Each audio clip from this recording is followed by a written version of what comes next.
good morning, everybody, and welcome to another She Myth Eliminator story. I am super blessed this morning because I have got an amazing guest that is sharing her She Myth Eliminator. Probably got a number of stories that she could share. Actually, her and I have just had a really lovely chat before we've jumped on here live. I've got to learn a little bit about Jennifer. So Jennifer is a business owner. She's been a business owner for over 15 years in the health and wellness space. So I know that she's a super caring kind of girl because, you know, most people that are in that space, but stereotypical here, but it's true. Most people that are in that space are super caring people, just like she is. She's from Virginia in the US, and we were having a bit of a talk about all the sort of unrest that's going on over there at the moment. I was wishing her that, you know, things will come right and that everything will be okay for her in the next little while. But we've got her on the show this morning, and I wanted to give her an opportunity to share a number of stories, but also share with us how she's overcome them, because the things that she was telling me, I'm like, wow, you're a pretty amazing lady. So welcome to the show, Jennifer. It's wonderful to have you here. Thank you, Tracy. I am very excited to be here, and it's wonderful to have read the book. And as I was mentioning before, I could see myself a lot in that book. Yeah, well, you know, that's great, because that's the way we sort of, you know, we wanted to write it, that it would be, that we would hope that it would resonate with so many women. And as we move through this morning, I'm sure that you're going to, I know you were telling me some moments in the book where you were like, oh yeah, oh my God, I could see myself in the stories that were inside of the book. So let's kind of rewind the life of Jennifer for, you know, for some time, and let's sort of explore tell us a little bit about your upbringing. So where were you brought up? What was that like? And then tell us a little bit about, you know, sort of the journey that you've had to get to the point that you're at today. Okay. Yes. Well, I grew up in Virginia with a brother and sister, my parents, and really my dad, very successful entrepreneur. And my mom was a school teacher, but she pretty much just stayed home with us kids. And my dad was not an easy man. He was very strong minded. He was very controlling. He was very financially minded. So we really grew up in a world ruled by money. And he was the one who was in charge of all of it. My mother really had no financial responsibilities. And unfortunately, uh, he didn't really respect her in that way at all. She was a school teacher, and he used to kind of put that down. And so we were ruled by everything financial. And one funny little story, and I think when I went to college, it was quite funny. So we weren't allowed to turn the heat on at night because that would cost money. And so if we got caught turning the heat on at night, which of course some nights we absolutely froze, then it would be taken out of our allowance toward the electric bill. So we learned a lot about money really early on. But the funny story was that I always wore socks to bed. And when I went to college, people were like, "Why do you wear socks to bed?" And I'm like, "What do you mean you don't?" you know, Yeah. it was just one of those funny Am I things. the only one? Yeah, am I the only one? But having such a strong father, he really didn't. He wanted to teach us, and so there was a lot of lessons about finances, but there also wasn't a lot of letting us fly and fall on our faces. It was we were controlled and we were managed through all of it. So not being able to really use my voice to make my own choices along the way, I found myself rather subdued. But I did, I got to go away to college and started my career, and actually started out in the communications and sales arena. And what I found happening to me quite a bit, and this was back in the day when you had to wear the dark suit and, the little pinstripes, and as women, we had to wear dark suits and the little bow ties and kind of dress like men, except we had to wear skirts. And we were trying to fit a particular image there. But what kept happening to me was I was too feminine, or I was too soft spoken, or wasn't tough enough, wasn't assertive enough. And so I would be those would be the criticisms that would be coming at me, that I was, too nice, too soft. And I remember vividly one particular experience with this company that I worked for, and it was a rough and tumble kind of company, a hard sales. It was publishing sales, and I had never been in that kind of an environment. I'd been more, corporate telecommunication sales, and we went and met with another salesperson, and he just stood right there and like I wasn't even there, and said to the woman I was with, she's never going to make it, just because he didn't even know me. But it was, I think, the way I looked, or that I was soft spoken and I wasn't terribly aggressive or obnoxious. And I just remember being so upset internally, and and I had no response to that, because I was brought up with, you just kind of stayed quiet, and then I would think of a million things later that I really wish I had said to him. Mm-hmm. But it was really that upset me so much and really set me back quite a bit. Then you go inside and you're like, well, what is wrong with me? Or why am I not like them? Or why can't I be obnoxious and assertive and aggressive? So that, I remember that quite vividly, just that perception that I was just too nice or too soft. Mm-hmm. And so then that particular incident, do you think that one incident had such an impact on you that it impacted you for a period of time? Like at that moment you went internally, but how long did you actually hang on to that for? I think I hung on to it for a very long time, and became very sensitive to anyone that would make comments like there was something wrong with that. There was something wrong with being nice or kind or gentle. That I was not. I just wasn't tough enough, and it took me a long time to reconcile that and become okay with that. And the other piece, that when I was reading the book, was the different styles of leadership, and one being a sensitive person, or I know I'm very empathic, being in health and wellness, and I have a huge heart and very caring. And wow, it was like, oh, okay, that's who I am. That's who I've always been. Is a very kind, caring, compassionate, loving person who's gentle, and that's okay. And it took me a long time to become okay with that, and having to really do some internal work, soul searching, and I still run into it. Having a staff, and when an employee perhaps is not working in the way that I would like them to be, or what would be most productive for the office, I take a very gentle approach to that. And sometimes the other staff would come to me and say, you're too nice. You should be meaner. You should, say this or say that to that person. And I'm just like, wow, even my own, other employees are judging me for the way that I'm choosing to handle this. So sometimes that would sting. And how have you handled that? So even though like now you're well aware of it, you know that these things, when you get that sort of feedback, it stings. So how do you then how do you handle that situation so that you can continue to move on and still feel very comfortable about the person that you are? Right. Yes. Well, I've done over the last 5 or 6, 7 years. I really began another journey in my own personal and spiritual development. Really got into meditation and yoga. Became a meditation teacher. Really going inside, and through that process, I think you become much more in tune with who you really are, and it shuts out a lot of that external noise coming at you, and Mhm. allowing me to really find a center that, this is how I choose to be, and I'm choosing to be this way. This is not just a reaction. I prefer to work this way, and that's Yeah. okay. So you've realized that through that work that this is actually authentically who you are. And Yeah, that's a great word, the yeah. authenticity. And so now, because you realize and you know that this is authentically me, I don't have to change. And I think there was a great use of words that you had there. I choose to be this. I choose to just be me.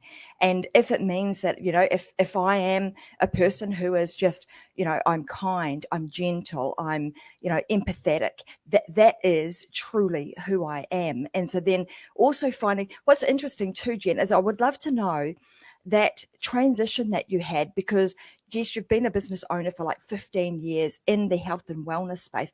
How did that transition come about? That's another really good story. I thought um, there'd be a story there. well, having grown up in the family that I grew up in, and then eventually getting married, when I got married and had my own children, I although I had always vowed I was never going to be my mother, I suddenly found myself my mother. Um, and I stopped working when I had the children, and I really abdicated all of my power, so much of my power, to my husband, and was married for quite some time. And at some point, it was like there was like this awakening that I didn't want to be in this situation. I didn't want to feel the way that I was feeling. I wanted to reclaim my power, and that involved me leaving the marriage. And it was my decision to leave, and it was really difficult. And that's really, I think, sometimes as the phoenix rises from the ashes, that that devastation that I went through uh, took me on this spiritual journey, and I said, I'm never going to lose my power like that again. I'm going to get it back, and it's mine. And it was that really was the journey. It was quite the journey, but it brought me to where I am right now. And all along the way, when I started back to work and developed my company, about 15 years ago, in the beginning, it was my company, but he handled all the finances, which is just like how I had been raised. And I was like, okay. And then when we got to this divorce, where it was suddenly my company with all, there was a lot of debt that had come along through that whole time. And it was suddenly my problem. It was completely my problem. It was like, now it's all yours. And I had to resurrect everything and really learn how to manage all of the finances, and rebuilt the company, and rebuilt it quite well. And through that wow, I did this. I brought it all back, and I made it even something better. And going through all of that, I really grew my confidence. It showed me who I really was, back to that authenticity. Mhm. That is what a great story of, you having that moment of actually, do you know what, this, and realizing this isn't the life that I want. This isn't truly who I am. This is not speaking to my authenticity. And so actually taking control yourself and responsibility and actually doing something about it. And often when we have those moments of, okay, I'm realizing that this is happening, I'm acknowledging that this is happening. Now, actually, I'm going to take some action and do something about it. Because more often than not, we can go through life and we can acknowledge that things are actually happening, and then we just still sit in that pain and we don't do anything about it. And we just think, oh, well, this is just the way that it is. And I just have to suck it up, princess, and just get on with it. When in fact, you have the absolute control to be able to do something about it.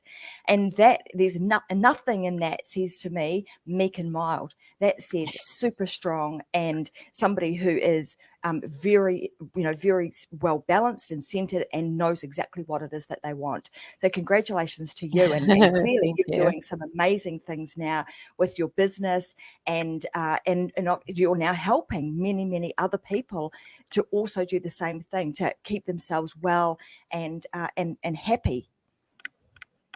Yeah, and when I went through all of that, and honestly, it's not like it was an overnight decision to leave all of that. And I knew it was going to be rough, but I didn't know quite how rough it was going to be. But it was like I had an aha moment one day, and I just said, "Is this it? Is this the rest of my life?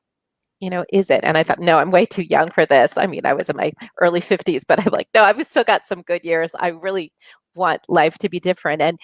And yes, it took some time, and it took a lot of work. And I would say I had an unwavering commitment that I was going to get through it, and I was going to do whatever it took to reclaim my happiness. And I worked really hard at it. I yoga classes and meditation and anything and everything that I could possibly do to heal myself that I did. And a lot of forgiveness work in that, a lot of gratitude work in that. But it really, when I look at where I am now, I'm like, wow, I am not the same person. I am happy. I feel blessed. I feel, like you said, I feel strong and confident in myself that I could pretty much take on whatever I need to take on. And the beautiful thing about that is you haven't changed who you are. You're still kind, you're still, gracious, you still love everybody. All of those things are still innately you and they haven't gone away. So even in all of this, when I think about the stories that you've told and this has been about understanding who you really are, acknowledging that, accepting that, um, embracing all of it and not allowing any of it to sort of be stifled or for you to have to make any workarounds for anybody else, but actually owning everything that you are. And you're happy for it. Isn't Yeah. that interesting that it's the person inside that you are is no different. It's the same person. It's just that you've embraced all of that and said, well, this is me, and Yeah. and I'm and I'm and I'm bringing it. Yeah. Yeah, I Exactly. love it. Well, Yeah. that is so awesome. So I want to know, Jen, if you were, and this is now that you've had all of this sort of experience and you're now like you're feeling really good about who you are, there are so many other women out there just like going through the same situation that you were, years ago, where you were feeling stifled, feeling like you couldn't be authentically you, feeling like you had to change and be a little more, be more mean or more aggressive to try and get ahead, when in fact that wasn't really who you were. And what piece of advice would you give them to help them move through that, maybe at a quicker pace than perhaps you were able to because you worked it all out, yourself along the way? Yeah. I would really like to just say take that time to begin to know your inner self. And I think one of the best ways to do that is I think meditation is a hugely powerful practice. It doesn't always mean that we're sitting in complete silence waiting for this magical mystery thing to happen, but to learn how to be quiet. That could be in nature. That could just be having some moments of stillness, or listening to silence, or spending time with nature and animals. But what that does is it begins to let you be in tune with yourself, and learning who we really are without all the noise is one of the biggest gifts we can give to ourselves. And it doesn't mean we really ever escape our thoughts, because the thoughts never really quite go away, but just calming everything down a little bit, and be it meditation, be it prayer, be it just, some quiet time, take self-care, taking care of yourself. It's I just think that's so really important, just to slow down, breathe, and Mhm. listen to your heart. Your heart will tell you everything if we start listening to it. And we just have to quiet down to figure out, what's that heart telling us? Who for me it was like, well, I am nice. Why is there Mhm. anything wrong with that? And why am I feeling like there's something wrong with it? Because it's what people outside were telling me, not me inside. And I'm like, I'm nice and I'm okay with that. And I'm kind, and I'm listening to that heart space. So yeah, tuning into your heart. That's a great piece of advice. And I think particularly in, the world right now where you've got so many, it's very noisy. You've got everything that's going on with the COVID space. You've got the television, you've got social media, you've got everything coming at you. Sometimes you just need to switch it all off and just shh, Yeah, just have that bit of quiet time sometimes just to settle so you can actually see, you can see 2 foot in front of you. right. Because we're really being bombarded with so many messages, and it's creating so much fear and anxiety. And it's hard not to feel it. So yeah, getting off the stop listening to the news a little bit, listen to some nice music, Mm-hmm. that it's better, because we can get so addicted into that whole negative cycle that's being blasted at us 24/7. Absolutely. We've got Karen here. I'm just seeing the chats come through, and she's saying, don't listen to the criticism of others. And, when you get to the point that, Jen's at, and she's very comfortable and confident about the woman that she is, then it doesn't matter what comes at you from an external point of view. It's almost as if you've put, a superhero cape on, or a shield around yourself to protect yourself from that negativity. And you know which pieces then to take on board. You have some level of discernment to say, okay, well, that's feedback for me, and I can take that on board, and I can actually do something about it, rather than taking the criticism on board and being really hurt by it, and then that having that negative effect Yeah. on oneself. Yeah. Sometimes it could just be kind of like, well, thank you for pointing that out to me, or thank you for sharing that with me. And I'll think on that. Then Yeah, decide yeah. if it serves you or not. Absolutely. And that's a great way to look at it. So I want to say thank you so much, Jen, for sharing those stories. They're amazing. And I want to know, I know that you've had an opportunity to read the book, because you were mentioning some of the things to me before we jumped on. But is there a particular part of the book that you like, that is your favorite, or that has inspired you the most?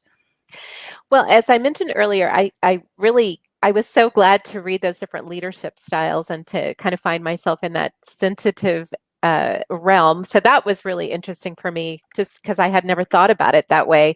But I also think just the tools that you've laid out for developing yourself are really powerful, and I think anyone could just begin to step through those. You'll grow right into yourself. It's really worth going through it.